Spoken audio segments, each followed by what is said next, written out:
je dirais à toutes les femmes de la Youkhaïra qu'Ongom est le premier à nous rendre hommage. Il a rendu hommage à nous honorer. Il nous a honorés en passant par notre mère à tous, par notre mère, Sokhna Amina, qui est la mère du prophète. En passant par cette femme, il a rendu hommage à toutes les femmes dans ce poème. En montrant que c'est la femme qui donne la vie, mais c'est elle qui éduque.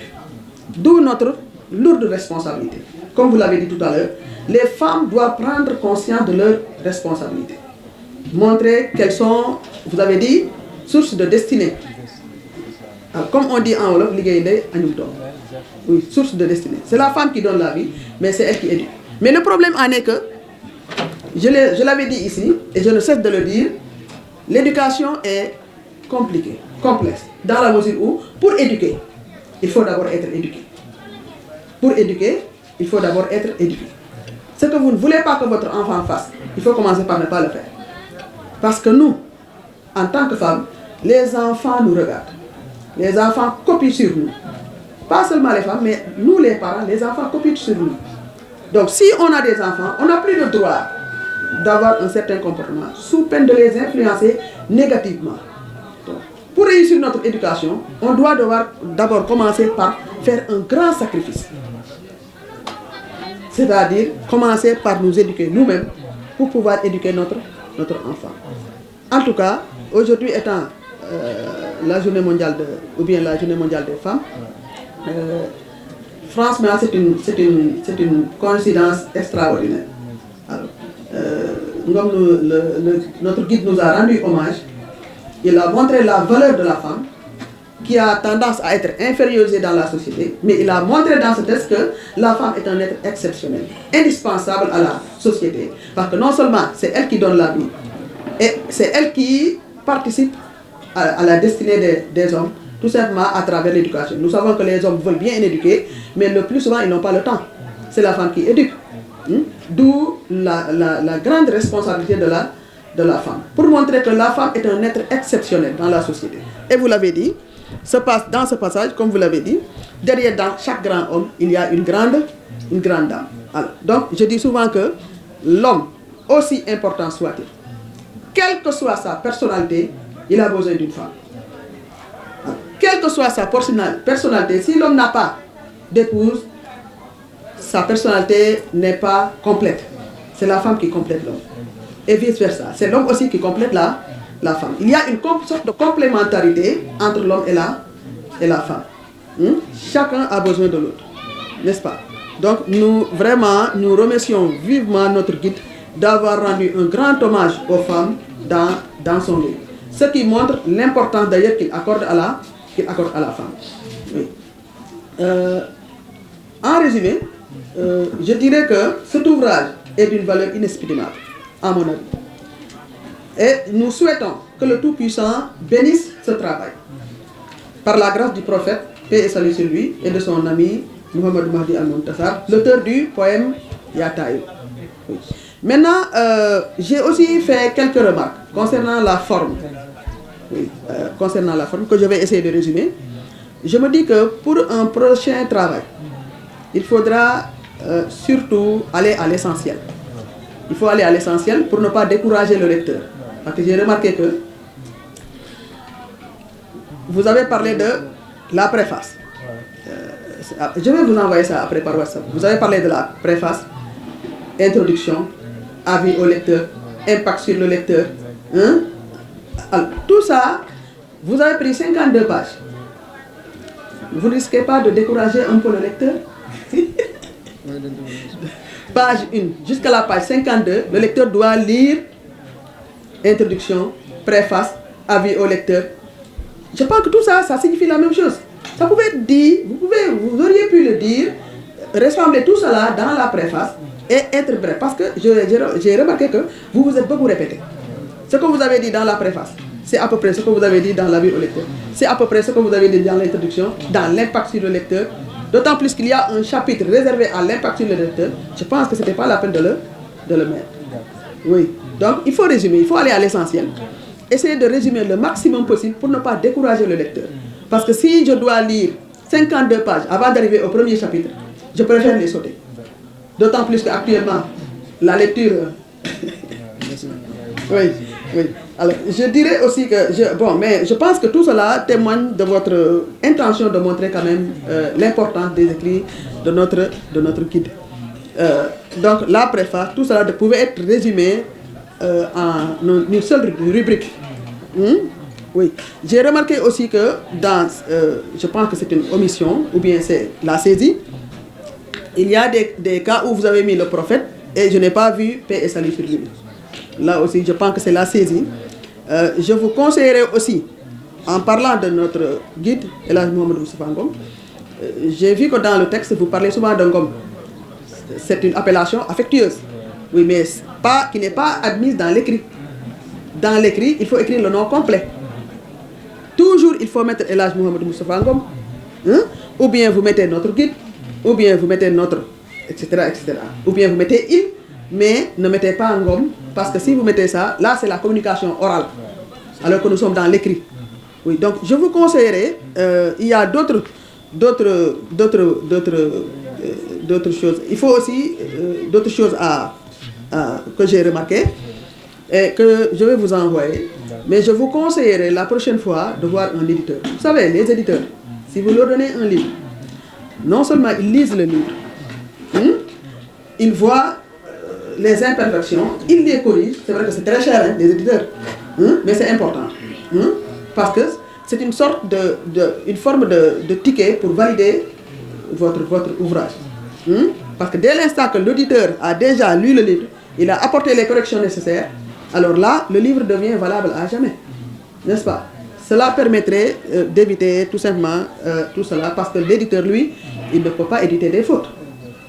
Alors que la saisie, si vous donnez à quelqu'un, c'est sûr qu'il y aura des fautes de frappe, il y aura des maladresses, et que parfois, vous ne pourrez pas tout corriger. Alors que si c'est l'éditeur, il prendra la peine de tout rectifier, de tout corriger, s'il le faut, de vous orienter, de vous demander peut-être de rectifier ceci et cela avant même d'éditer le livre. Donc voilà, vraiment, c'est ce que j'avais à dire. Et franchement, je m'excuse parce que quand même, je ne peux pas dire grand-chose de ce livre, puisque je n'ai pas vraiment appris le Coran et je ne suis pas vraiment un critique littéraire. Je dis tout simplement ce que je pense. Merci. Merci beaucoup. Jërëjëf suñu xarit suñu bàjjen suñu lépp je pense que waaw tu as bien pris note macha allah du ma jaaraat si lu mu jaar yëpp li ma si xaw a regretter rek mooy le fait que discours bi yëpp yaa booy nekk en français te je pense que temps bi tamit jot nañu mais pour dalal xel yi tamit bu yàlla dogalee timis fekk ñu fi li war dina am incha allah rabi waaw parce que toll nañ foo xamante ne nii El Hadj Pape maa ngi koy gis muy jël note rek xam naa li mu bind nii yëpp moom suñu nijaay mu ngi fi suñu papa El Hadj Ibrahima Niang am na El Hadj Malick Ba mu ngi fi ñëpp a ngi fi du coup voilà à moins que ñoom ñu bañ parole bi dinañ leen ko jox bu neexee yàlla wala ni ngeen ko bëggee daal noonu lañ koy defee li ma si jëlaat tuuti mooy dafa am lu mu la wax point positif yi bëri na trop li am na li mu wax si page 2 bi page 2 bi jeunesse bi lay waxal daf ñu woo si xare Cheikh Anta Diop moo ko njëkkee woon pour wax ak intellectuel yi léegi nag comme moom nee na bu ñu xuus duñ si xuus mais li mu wax foog naa dégg nañ ko suñu yaay ni mu ko waxee dégg nañ ko duñ si xuus bi tamit mu ngi wax jënd lii amul ku toog fii ku am njëgam Sénégal yëpp buñ dajaloo woon amuñ njëgam juste dañ koy wecceeku te lu tax tamit mooy dafa am leneen lu mu si jublu muy ay œuvre sociale su ma si mënee saa ci wax ko voilà donc affaire am la domaine am la man li ñu ma sant tey mooy lii may def nii mais luñ siy ramassé am na luñ ko jagleel loo xamante ne moom du xam sax fu mu jëm donc maa ngi siy insister pour di xamale ne ñaata lañ koy weccee ko ñetti junni macha allah mu ngi nii am na lu si jot a génn am na lu ñu si commandé ñii ñaan yàlla mu jeex tak ba mu amaat ay yeneen commande te nga jël en compte bu baax les critiques man nag mu ngi lay wax WhatsApp dinaa la ko envoyé dinaa def lii xam nga lu mu ne moi je vous conseillerais comme ni mu koy waxee demal kuunoon nga ndogu ji de takkusaan à timis lu mu wax bindal bësal sa audio nga envoyé kenn koo xam ne yow pare da ngay utiliser waat bul koo bàyyi macha allah suñu mag ñi yàlla ñu leen fi yàlla bàyyi ñoom tamit ñu ngi leen di ñaan ngeen ñuy delloo ñaan yi incha allah ma jàll si El Hadj Pape.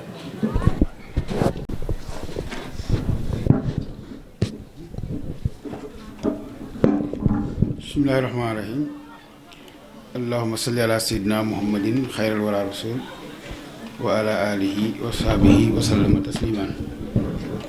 ñu ngi nuyu ñëpp di gërëm ñëpp ci seen teewaay comme li sëñ Ahmed wax rek temps wi xoj nañu te kenn amul jot donc nit boo ko woowee ci lu baax surtout lu laal domaine yàlla wala nitu yàlla bu ci ñëwee rek da ngay jàpp ne kooku ku am cofeel ci suñu borom la donc loolu la ñu gën a rafetlu ak weer bi mu doon ak bés bi mu tombeel nekk bésu jigéen ñi di la ñaanal yàlla di kontaan ci sa liggéey mooy lu suñu mag ji wax léegi rek dafa jot lii dafa jot ci ñun mooy dafa jot ñu wane ne parce que góor gi ñaata yoon fii jàng leen man doomam laa taalibe laa ci kër gi ñi ma mag xam nañ ci dara toog nañ bés di daw jàng gendarmerie la indi ci oto ci kër gi te du ay jàng sax ay arab ak ay alxuraan jàng nasaraan lycée bi oto gendarmerie bi ñëwee fii ñun ñëpp ñu daw ku nekk paas daw ñu dem ñu ne dañ dem Patte d'Oie dañoo dugg fekk ko ci salle bi mu toog mais keroog dootuñu ko defati kon góor gi dafa bëgg ku xam te loolu lañ gis tey nga wane ko lu bëri nga jàngal nga xale yi delloo si nga tamit mag ñi comme li ñuy wax ci xel puso bu réer la xale dina ko for mag dina ko for tey nag wax dëgg yàlla xale for na ko mais nag xale bi ko for aussi du ñu bett lool ki ñu àndal ngay wax ci moom dafa nekk koo xam ne waxam du deñ parce que du waxamtu nee na man lépp lu may wax yeneen bi moo ma koy wax sallallahu alayhi wa sallam dafa toog benn jour mu jóg seeti sa papa yow jóg mbisaan mu ne ko yeneen bi moo ne ma naa la seet si avec nag il faut ñu koy wax ni mu demee mu ne ko yeneen bi moo ne ma seet si la nee na ma wax la ne li nga tuddee say doom samay doom yeneen bi garanti na sa njaboot duñ yàqu defoo yëfi ku yàqu kon dangaa dëggal waxam loolu dañ ci sant yàlla donc dañoo bëggoon rek leeral ko nit ñi beneen bi mooy dafa am loo indi tey da nga valoriser waat Bintu Ngom mooy li nga wax sànq ñun ñëpp liñ jàpp rek mooy da ngay tëgg di sekkaat di fecc rek boo demee nga ne gàmm gi neex na te léegi li ñuy wax dee sax lay doon waaw léeg-léeg li ñu lay wax dee lay doon léeg-léeg li ñu lay wax mooy attention yaa ngi nekk waxambaane di dox di waaxu da ngay jaay doole yàlla pare na sa mbalaan kon dafa laaj ni mu ko daan defee fépp fu ñu mës a dem ci biir Sine Saloum moo xam Ndar la moo xam Casamance la ba Bissau fu ñu sikkar lu mu gaaw danaan balaa ñuy dem nañu firi sikkar bi ñu xam lan lañ doon wax mooy li nga wax sànq te nag mu nekk koo xam ne jàngul xam nga loolu moo ci gën a doy war ki ñuy wax ne moo bind mu bind loo xam ne kenn ci ñun du yëkkati loo xam ne xam naa lépp defe naa ba semaine passée ñoom Bachir Faye xam nañ li may wax génnewaat nañ ay sikar yu ñu foraat ci ay bagage am mu bindaat ko teg ko jotu ko woon sax waay du dëgg bii ngay wax ci yattaay dal xundi fii bi wax lu mu ci wax jeexagul du dëgg nee na pareegul mais kon kooku ci arab bi nga wax ci ni muy bindee ci xam-xam bi nga wax ci dimension bi muy gisee ay mbir jàngul alxuraan te ci arab lay bind ñu ngi fàttaliku temps xale bu daan génn ci kër gi di dem xalif xam na ci dara amoon na ay naar yu dëkkoon fi ñoom la ñoo butigu ramañas bu góor gi daan dem ñëw ñoom ñëpp dañuy génn taxaw ci bunt bi di ko xaar di ko dogaale pour mu taxaw xam nga lan moo taxaw ñu ne arab bi muy làkk moo leen yéem ci sénégalais moo tax nag buñ naan jàngul day jaara leeral jàng na mais nit jàngalu ko wala ki ko jàngal boog mooy ki gën ci nit ñi mooy rasulullah sallallahu alayhi wa sallam loolu la wax nekk xale di xool ci jant bi di bind ci loxo bi bu guddee muy tari bu nelawee buñ ko umpaañam bi ko yar nee na su ma ko muuree guddi gi bu nelawee day mel ni damaa jël lampe ne woo muur ko day takk ba bët set waaye bu xëyee bu 10 heures 11 heures jotee mu taxawaat ci naaj bi di xool naaj bi di xool loxo bi mais di bind mais daal bu guddee muy tari alxuraan loolu am waaw mais jël nañ ko yóbbu ko ci sëriñ pour ne ko jàngal fuñ ko yóbbu luñ ko bindal tey suba moom mooy bind li ci des teg ko fa dem nekkete waa ji ustaas bi day làkkatu ci ginnaaw di ko gis mu gis muy bind teg mu ne ko bu subaa boo demee nga ne sa nijaay dama ko soxla mu dem oo nijaay ji mu ñëw mu ne ko jàngal koo xam ne boo ko bindalee tey suba li nga ko war a jàngal mu bind ko tegal la ko fii kooku du ma dugg ci jàngal ko kooku la ñuy wax nii donc vraiment dañuy sant moo am lu ñu wax nag samay sikkar moo leen di defar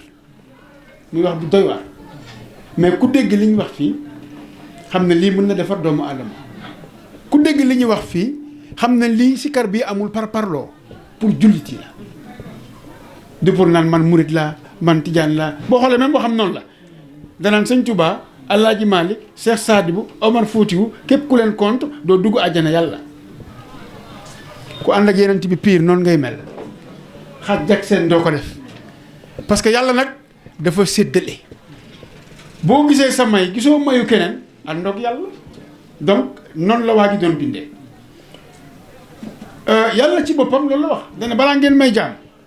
mais da ngeen may xam ñun ñëpp ñu ci Cité Ngom bëgg ko xam mais bëgg ko xam boo xamante ni li mu bind kenn xamu ko nga indi ñu ci loolu tey mënuñu la fay donc si suñu jaamu yàlla ci weeru koor gi dafa mel ni yow tey dañ ñu li ñu naan weeru koor yokkal sa jaamu yàlla yow lii nga ñu defal tey parce que tey boo fekkee lu mel nii lépp lu mu bind te xam nañ ne li mu bind lu yàlla nangu la benn anecdote rek maa ngi fàttaliku kooru daaw su ma juumul si faaw bii ngay wax lañ doon sikar fii ba koy tëj ñoom xabaan ci koor biñ koy tëj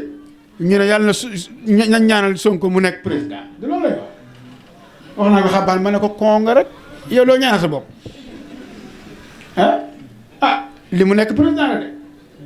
donc loo ci ñaan yàlla da koy def mu am leneen lu mu ci waxaat ci téeram bi du dëgg nee na maa ngi leen di waatal ne fu mu fanaan yeneen banque fa waaw nee na kër gu mu fanaan boo xëyee na nga wax ne fanaan noo naa tey ak sangu-sang yi moo tax lii yool bi ci nekk yow liñ ñu defal tey dafa ku nekk dafa waroon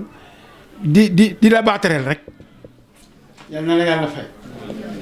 nga indi nag benn intersection bi ngay wax mooy croisement boobu am ci la religion ci la philosophie ak science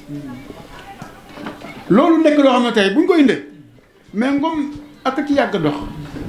te wéral ko damay fàttali ko benn jour ñu nekk Padois li ma la wax ni yàgg naa benn xarit cousin ñoom Mouhamed ba ñëw ñu toog ni am defe naa mulaay la mu yor benn kaas benn weñ dugg ci loolu bi mu ci duggee mu koy tuur waa ji moo bëgg a tuur kaas bi am na daal ku ko bëggoon tuur ci jotaay bi gars yi ne ko non bul ko tuur de bul parce que weñ bi la moo dem mu ne ko non da ngay bës weñ bi mu gën a dugg ci biir boo ko bësee ba mu gën a dugg ci biir xam naa nag xel mën na ko bañ a naan mu ne boo ko génnee su dee lu loraate rek ngay ragal dootu ci am biñ koy wax noonu ñu ne ko parce que góor gi moo ne weñ ñaari laafam yi benn bi dafa am poison benn bi am anti poison donc suy dugg day jiital bu bon bi mais boo ko dugalee ba ci biir ba ñaari dugg la nga doon lore day deñ kon boo ko seexlu boo neexee nga sempi ko nga naan ko waa ji nañu mais non loolu yéen ngeen ne góor gi ban ñu ne ko non góor gi mu ne loolu mënul nekk mu ne parce que ñoom seen prof moo leen expliqué loolu à l'université mais góor gi fan la xamee loolu kon pour nga comprendre ne ci wàllu xam-xam da cee yàgg a dox yàgg a xam suñu jigéen ñi kan moo mës a taxaw ak ngom jàkkaarloog moom biir bu bees biir bu nekk ci digg bi biir boo xamante ni da ngay waaj a wasin te du na la jàkk ne la góor ngay am jigéen ngay am ay seex ngay am boobu écho amul ñaata yoon ah ba ci oto góor gi mu ne la boo xëyee suba teel balaa ngay daal sa oto di dem mu ne da ngay def premier nga def tuuti mu ne ngay doog a jóg bu dee même booy arrière ngay doog a arrière c'est vérifié bari na ay exemple yu mel noonu yu ñu mën a wax tey soo ñëwee ci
jigéen baa ngi taxaw jàkkaarloo ak moom jigéen bu ëmb ba 10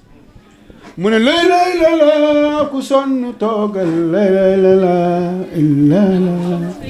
boo déggee ku sonn toogal bi nag na nga def ça va boo déggee ku sonn toogal bi da nga defe ne dafa bokkaale dafa xam yàlla jigéen bu ëmb ba 10 ñiy wax yàlla taxaw tax mu taxaw kooku mu ngi loru mais mu boo nee laa ilaaha illallaah amul benn buur bu ñu war a jaam bu dul yàlla yaa razaq yow mi wërsëgal mais yaa ngi indi yàlla yaa ngi oo yàlla ci moom la ñu war a jaam mais yaa ngi koy oo ci rahmaanu rahim mais kon jigéen bi boo ne ko kuy sonn toogal yaa ngi dindi loraange loolu baat boobu sax yàlla ngay sàbbal ku xam suñu borom noonu lay waxee nga xool tey identité bi mu jox xayraat identité am c'est simple xam nga lu identité xayraat xam ngeen du séeréer laa du ngom laa sant du arab laa du tukulóor laa xam nga lu ci identité Muhammad point suñu identité ñun c'est Muhammad wallahi azim foo dem koo nekkal mu ñoom nit ñi ñoo naan kii ku bëgg Muhammad góor gi moo ànd ak ñu jàngul fu ñu dem lu ñuy laaj ñoom la ñuy laaj loolu doy na war de ah man du benn du caaxaan wallaay jigéen day jékki ji am na jigéen boo oo keroog fu sori la nekk na ma dafa am lu ñuy werante fi ñu toog nii ci islam ma ne leen am na koo xam ne dara nañ ko laaj ñu woo ma téléphone xam naa haut-parleur lañ ko def laaj nañ ma lu compliqué waaye tontu naa leen xam nga ni mu doon jàngalee la góor gi du ñëw naan la nii ay aaya day jël jàngale yenent bi jikko yenent bi def ko ci yow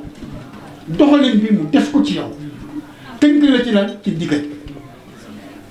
tey ndigal bi mu ñu tënk xoolal tey rek ndigal lu gàtt ci ndigal nit kuy dox ci nit ki nekk ci mbedd di lekk non xoolal loolu ni mu ñàkk civilisé les gens gis benn kilifa patron kilifa mu nekk ci mbedd mi di xampu mburu mi pël yi xam nga loolu mais góor ga ne bul lekk ci lekk civilisé wul bul dox ci diggu yoon civilisé wul boo fekkee mbooloo toog bul ñëw taxaw naan allahu akbar civilisé wul boo fekkee mbooloo toog bul jéggi fi nga yem toog fa civilisé wul mu dem ba pour walla dimension góor gi nee na même nga nekk ak sa ndey ak sa baay mu ne ngeen nekk ci àdduna nga ñàkk kenn ci ñoom gaañ amoo ngërmandeem mu ne déedéet mën nga ko dabu c'est le sauveur c'est la solution mu ne mën nga ko dabu nga ne mais nu ma koy daboo wër yaay kay bu dee na jeex na papa kay mu ne déedéet sa yaay am na mag bu jigéen wala rakk bu jigéen defal ko li nga doon defal sa yaay yool bi day ñëw ci yow sa yaay day bëgg ci yow da ngay dabu ngërmandeem da ngay am ngërmandeem day dem àjjana noonu la góor gi mel jigéen ñi tey góor gi deful benn lettre adressé ko aux femmes ah nan ngeen di toppee seen jëkkër nan ngeen di see pour am doom yu baax yoo xam ne duñ leen sonal ba pare ngeen am seen ngërmande jëkkër day dem àjjana kon vraiment ñun amuñu sa fay lu dul kontaane la ñaanal la lépp du fi xaj nag il faut ñu gàttal tuuti yemale ko fi di ñaan yàlla nañ yàlla defal jàmm yàlla nañ yàlla dimbali ñu fekke ko ay at di xaar yeneen livre nag di laaj rek pour tëj est-ce que sóor ngeen parce que góor gi mooy li ma rek waxul ak xayraat rek te pour man toll nañ foo xam ne affaire yi war na nekk lu international ndax sóor ngeen pour traduire ko en anglais question la est-ce que sóor ngeen ci biir xayraat ngeen boole ay nit yoo xamante ni ñu ngi dox ci côté njàng mi booloo di dem ci maanaam des réflexions yoo xam ne intellectuelles génn bind ngom génn ni mu doon dundee koo xam ne même buy lekk ñëpp d'accord góor gi ñun lekk nañu ak moom ba tàyyi wallaahi azim du yor ku de góor gi musul lekk ceeb lekk ba loxo bi fii takk bu tibb bu mu tibb defar place boo laajee ñu ne la Rasulullah noonu la doon lekk kon ñu ngi leen ci invité ci ngeen continuer côté boobu di rafetlu di jéggalu affaire dafa xat di ñaan yàlla lépp luñ ci juum rek mu jéggal ñu ko dañ doon jéem rek comme li ko madame Ngom waxee rek liiruma nag man affaire bi tamit liiruma si dara moo tax damaa wax rek sama xalaat ni nga ko waxee yàlla na yàlla barkeel asalaamaaleykum wa rahmatullah mu ful ko defal ñu ko ay yiw boole ko jullitu àdduna bi yëpp faj aajo yi saafara jàngoro yi mboolem lu waay ñaan yàlla na ko yàlla noonu def ñu ay dëgg-dëgg jaam daraje Seydina Muhammad sallallahu alayhi wa sallam. donc bi nga xamee ne sëñ Pape def na intervention bi ba pare bëri na li nga xamante ne souligné nañ ko si waaye mooy comme ni ñu waxoon rek nekkuñu dans le fond du livre di ko wax dañoo ñëwoon rek di ko présenter ba tax na aussi léeg-léeg dina si am loo xam ne du si mën a ñàkk ay témoignages yi nga xam ne nit ñi dañ koy def si El Hadj Mouhamadou Moustapha moom alhamdulilah te dafa am lu ñu fi souligné bi ñuy tàmbale dañuy wax ne même am na ñi bokkul xayraat ñoom ñooñu xam nga seede loolu da see gën sax ñoom ñooñu gën di ëpp li koy seede yàlla dogal mu doon ñëw fii tey tam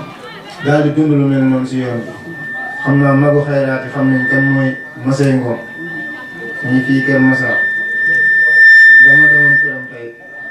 ndax man ak ay doomam suñu yaay ñoo bokk ndey ak baay doomam bu tudd Mohamed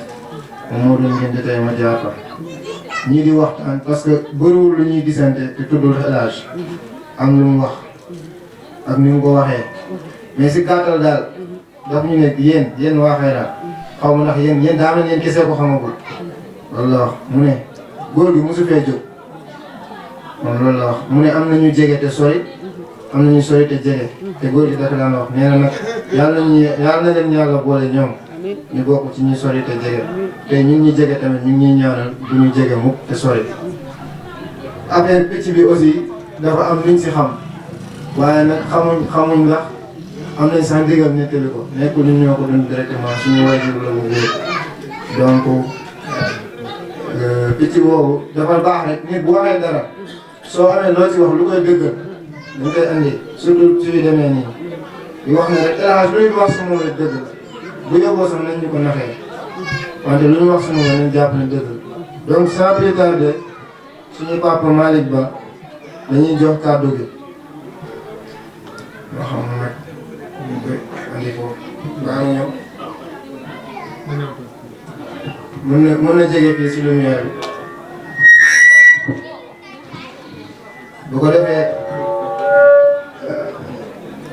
Abdoul Majid mu waajal moom tamit ñu ko jox kàddu gi incha allah Ngom. asalaamaaleykum mbokk yi ñu ngi leen di nuyu yéen ñëpp seen tur ak seen sant ñu ngi jiital ci nuyoo bi sëñ Matar mi nga xam ne gannaaw yàlla ak yonent bi moo tax ba ñu dajee fi ñu ngi ci remercier tamit présentateur bi ñu ngi remercier suñu ak di Koumba Sène ñu ngi remercier public bi yëpp ñi ñëw teewe fii te ñu ngi ciy kontaan bu baax parce que lépp lu laal ci El Hadj dañ ciy kontaan téere bi nag mën naa wax ne c'est une première parce que zikr El Hadj yi li ñu ciy leeral rek mooy dañoo am benn commission bi nekk fii ñoom Moustapha di ci yëngu ñoom Modiba di ci yëngu ak ñeneen zikr yi ñu koy jël ñu koy traduire di ko éditer en fascicule zikr bu ci nekk ñu koy éditer en fascicule di ko traduire nag dañ koy traduire en français en wolof et en anglais te dañ koy def en translittération mooy arab bi dañ koy bindaat en français pour ñi nga xam ne mënuñu jàng ci arab xamuñu kàllaama arab ñu xam kàllaama français ñu mën koo jàng muy indi à peu près les mêmes sons bon donc li ñuy wax rek mooy ñooñu seen commission bi elle est mal connue ñu bëri xamuñu ko li tax xamuñu ko bon peut-être ñoom tamit ñoo ko bëggee noonu mais ñu ngi leen di xam rek à travers livres yi ñuy jaay mais ñu ngi def benn liggéey boo xam ne bu am solo la parce que zikr yëpp ñu ngi leen di récupérer di leen traduire di leen def en fascicule di leen jéem a distribuer mais li ci gën a jafe mooy la distribution xam nga un livre a un coût bi bu fekkee ne li mu la revenir nga koy jaay mënoo ko jaay li mu lay revenir du gaaw a dem loolu moo donc ñu ngi seet ban façon la ñuy def pour loolu mën a am mais ñooñu jar nañoo sant jar nañoo gërëm yaakaar naa ne ñooñu peut-être moo indi c'est la suite de ça parce que lii c'est mooy dafa def des commentaires sur les zikr dafa gën a xamal nit ñi certains aspects yi nga xam ne parce que zikr bi traduction rek la ñoom commission bi li ñuy jël mooy traduction bi livre bi nag dafay dugg dans les profondeurs du zikr di ko commenter di ci ay yeneen xam-xam yi nga xam ne peut-être boo liiree zikr bi boo mën nga jàng arab mais mën nga yenn xeetu arab yi nga bañ koo jàng donc doo mën a génne façon yooyu ñi jàng xeetu arab yi ñoo mën a bind livre bu mel ni mu nekk en français ñi nga xam ne da nga jàng tubaab mën koo lire kon nag commission boobu ñun li ñu bëggoon ci lii nii au départ li ñu xalaatoon parce que gis ngeen public bi ñu yéene woon mooy public bu ëpp lii au début dañu xalaate woon présentation bi ñu def ko ci gàmmu bi parce que 2 événements la mais mënoon nañu ko def en un seul événement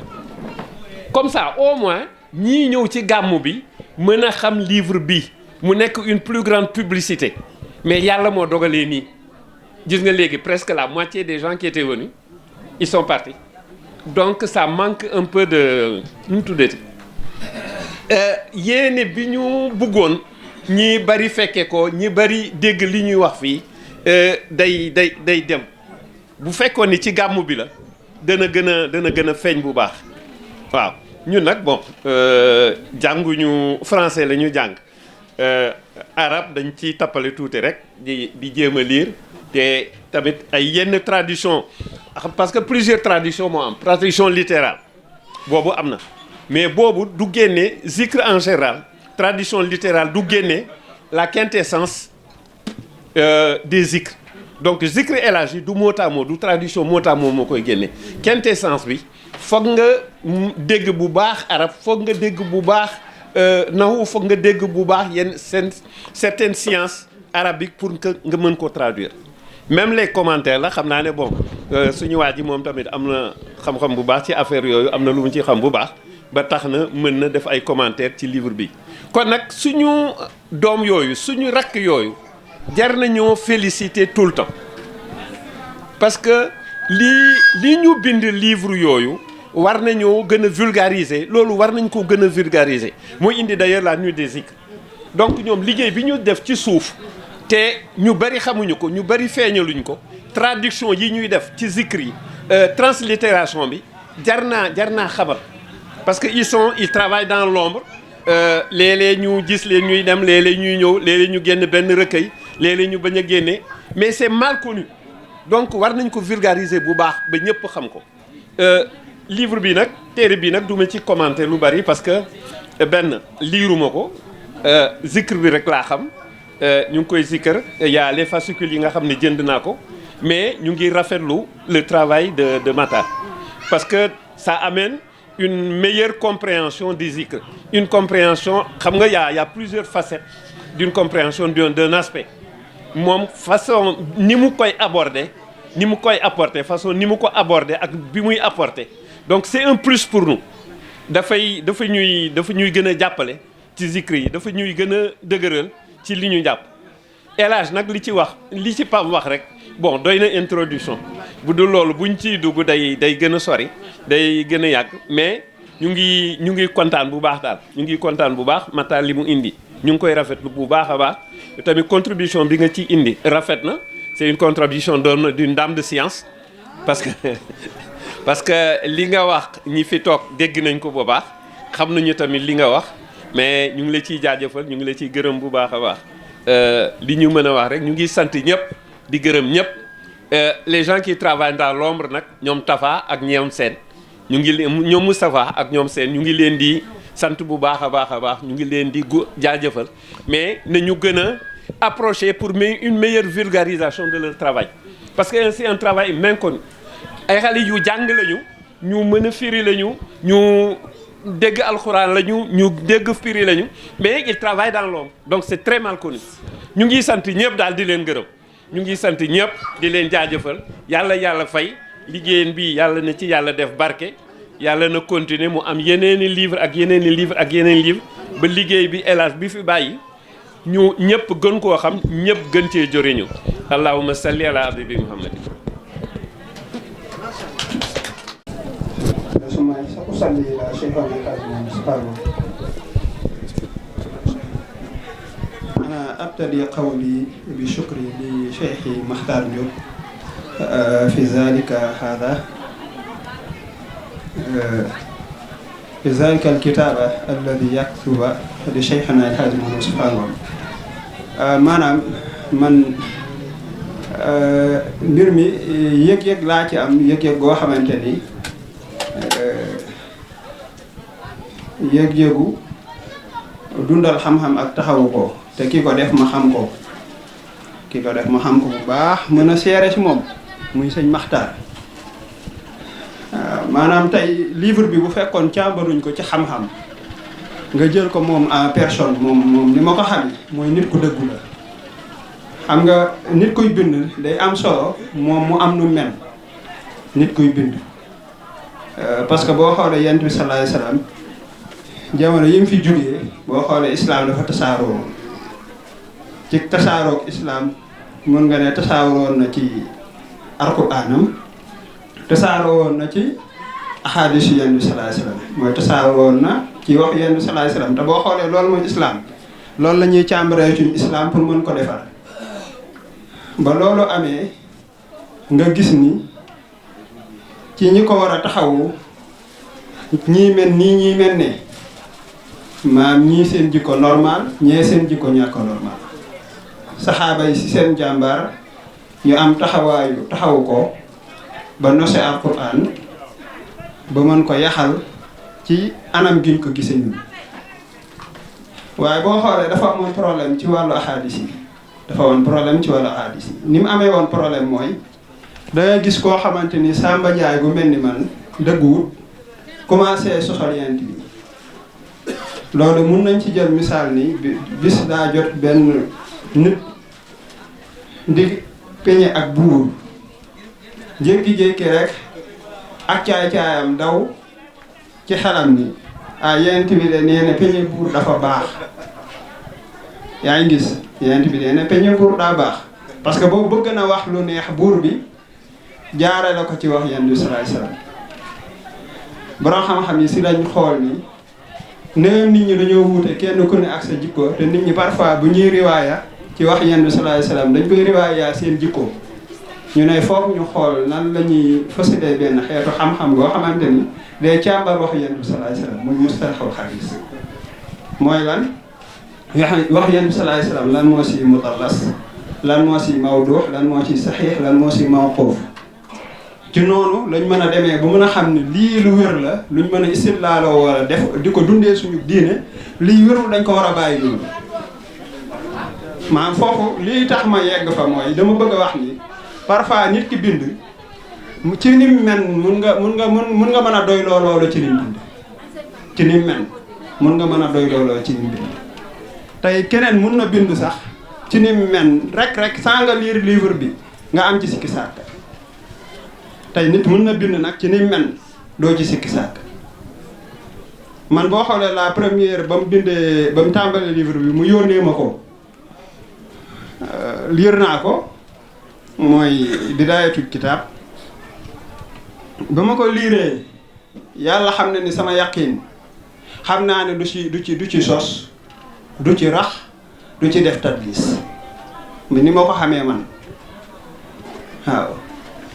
parce que nit ku honnête rek mooy mel noonu mooy fexe ba lépp lu muy bind day fexe ba du nekk xelam day fexe ba du nekk lu muy sikki sàkk ba day fexe ba du nekk lu muy làmbatu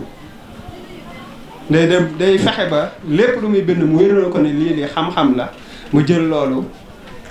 teg ko comme xam-xam te xam-xam loolu la xam-xam warul ne sa xalaat warul nekk looy làmbatu warul nekk looy cof dafa war a nekk xam-xam goo toxalee ci xam-xam yaxal ko muy xam-xam te loolu noonu si jëm boppam man xamee naa ko ak dëggoom ci wet googu xamee naa ko ak dëggoom ci wet googu moo tax taxawloo bi ma siy def mooy tax wax ko bi ma siy def mooy kenn ku ne si ñun liñ ci war a jàngatee mooy mu laay di sa faxan ñi fataxan la mu laxul umur fataxan la mu laxul uluma turshadu min hal iman wa uluma turshadu mu laay di sa faxan ni ku tedd ki daa nekk comme géej waaye li leen ñuy jëriñ ci moom mooy ngeen fexe xam lu ci moom li ngeen mën a xamee ak li ngeen mën a dundee seen yàlla ak yéen di loolu boo leen ci taxawee rek di ngeen am ak ngëm yàlla gu wér di ngeen am njub gu sax kon dégg-dégg yi ma ci am mooy comme ni ma ko waxee woon ma ko dama gis ni danga leeral benn yoonu révolution boo xamante ni ci wàllu xam-xam ku si ne mun na cee jàng da ngay ibbi benn révolution ci wàllu xam-xam boo xamante ni day dugg ci histoire du islam parce que ku tedd ki moo mel noonu ku tedd ki da di nitul islam boo xamante ni comme yenn sallallahu alayhi wasallam ni ko doon man sama dund histoire la moo tax yàlla jaarale ma fépp fu mu jaarale yéenti noonu la wax noonu la ko waxee moom sama dund histoire la moo tax yàlla jaarale ma fépp fu mu jaarale yéenti tey ci misaal bu gàtt rek dangay jël boo delloo ci yenn sallallahu alayhi wasallam ba mu fiy jugee ni jàngale islam du saaro woon boo xoolee ku tedd ki ba mu fi jugee noonu la jàngalee mel ne lu tasaaroo ba mu fi jugee loolu la jàngalee mel ne lu tasaaroo parce que tey ni ngay xamee ku tedd gi mën nga ko xamee si ma diw xam nga si diw xam nga si diw xam nga si diw loolu ak tasaaroo la bu dee ci wàllu sikar si tamit bu fekkoon jamono amu si noonu la tasaaroo bu dee ci wàllu lettre yi tamit noonu bu dee leneen noonu mais loolu ijtihaad moo ko dajale ba tey mu mën a jur lii ijtihaad moo ko mën a dajale ba mu mën a jur lii kon nga xam ni kon doon noonu yonent bi sallallahu alayhi wasallam ci loolu doon noona yonent bi sallallahu alayhi wasallam ci loolu léegi tey bu fekkee dafa doon noo yonent bi sallallahu alayhi wasallam ci loolu ba moom sëñ Maxtaar ñëw am taxawaayu ne dinaa ci bay sama waar na xam ni liggéey la koo xamante ni du fay ba faw te yiw la koo xamante ni maara day taali bu xëyoon dee yiw gi da koy fekk fam dëdd maara day taali man sanna sunnatan xasanatan fa lahu min ajrihi man amila za ila yawmi alqiyama man sanna sunnatan shay'atan fa lahu min ajrihi man amila za ila yawmi alqiyama yonent bi sallallahu alayhi wasallam loolu la wax yoon bu baax saa yoo ko xottee rek xamal ni tijjil nga sa bopp ay yiw yoo xamante ni même boo si jëful da nga ci am wàll yoon bu bon tamit noonu kon ak jaamu yàlla nga ibbi waaw ak jaamu yàlla gu ñëpp xaj moom nga tijji rawatina nag muy jaamu yàlla ay xam-xam parce que jaamu yàlla mun na nekk al ibadatu ilmiya wala ibadatu amaliya mais ibadatu ilmiya moo gën a yaatu parce que si la sa jaamu yàlla di defaroo jaamu yàlla ngay jaamu yàlla ngir amee ci xam-xam ngir mën a xame ni nga jaamu yàlla loolu moo gën a yaatu te ku ci xamee bu ci jëfee yàlla fay la jëf jooju moo tax tawfeex googu gis nañ ko ci bu baax a baax ñaareel gi mooy dëgg la ne dangaa baax rek pour nit ñi pour di woon nit ñi pour ñu mën a barkeelu ci livre bi man dama naan amul njëg waaw mais dama naan ku ci fàggu rek ak barkeelu lay doon ndax ku tedd ki lim bind ak jéem ko xam lu amul njëg parce que loo ci xam lu mu tuuti rek ndimbal la ci yow Seydi Hadji maa ngi dafa wax ci Zajru Xuluub wax ni ñaari mbir dina tax nit ci am fayu yàlla ñeent fukki at mooy xam lu benn masala ci xam-xam ak xamle masala ci xam-xam benn masala la wax mu ne boo ko jéemee xam lu rek yàlla fay la jaamu yàlla ñeent fukki at moom mi ko xam la it tamit benn masala kese yàlla fay ko si yiwu ñeent fukki at muy 40 ans kon tey bu fekkee yow sa jëm bopp jël nga sa barkeelu jëndee ko benn livre jëndee ko ñaar wala jënd lépp yaa ngi ci biir jaamu yàlla te jaamu yàlla gi rek moo ñu fi bàyyi rawatina nag bu fekkee yow sa jëmmi bopp jaamu yàlla googu fa nga ko jooyal ci xam-xam la jaamu yàlla googu fa nga ko jooyal ci xam-xam la moo tax santaat nañ la bu baax liñ la amba ci cant mënuñu ko wax waaye yàlla la leer ku tedd ki kàttanal dooleel la ak ñi ci aju ñëpp si baax yéen bi jërëjëf sëriñ bi